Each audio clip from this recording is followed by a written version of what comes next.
তার অপকর্মকে ঘৃণা করব, কিন্তু ব্যক্তিটির প্রতি যেন আমাদের দরদ থাকে, তার সংশোধনের জন্য আমার অন্তরে যেন ভালোবাসা থাকে, চিন্তা থাকে, আবেগ থাকে।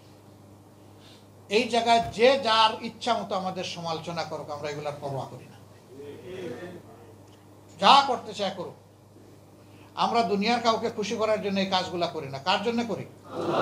কাকে ভয় করি? তাইলে এই সমালোচনার পরোয়া করব আমরা? অবশ্যই না। তবে হ্যাঁ, কেউ যদি গঠনমূলক সঙ্গত কোনো সমালোচনা করে, আমরা তাকে সম্মান জানাবো এবং তা কবুল করবো ইনশাআল্লাহ। নিশ্চিন্তে খান স্বাস্থ্যকর অল টাইম পান, অল টাইম হেলদি লাইফ।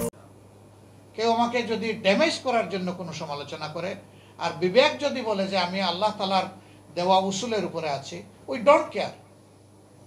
আমরা এটার জন্য কোনো পরোয়া করি না। সে তার সমালোচনা করতেই থাকুক। আমরা একটা শান্তির সমাজ চাই। যেই সমাজে পারস্পরিক হিংসা বিদ্বেষ জারি থাকবে, সেই সমাজ কখনো শান্তির সমাজ হবে না। আর আমার প্রতিবেশীকে আমি যদি শান্তি না দিতে পারি, সেও আমাকে শান্তি দিবে না।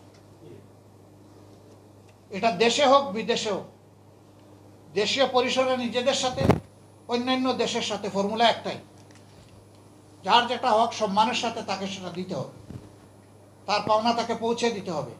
আমার পাওনা এটাও আদায় করে নিতে হবে। কিন্তু একান্ত যদি আমি আমার পাওনা নাও পাই, তাহলে আমার কাছে যার পাওনা আছে তারটা কিন্তু দিতে হবে। ওইটাতে কোনো কমতি হবে না, কোনো কম্প্রোমাইজ চলবে না। ওইটা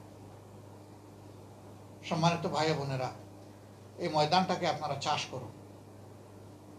যেমন হুদাইবিয়া সন্ধির পরে আলহামদুলিল্লাহ উন্মুক্ত করে দিয়েছিলেন আল্লাহ মুমিনদের জন্য, কাজের সুযোগ সৃষ্টি করে দিয়েছিলেন।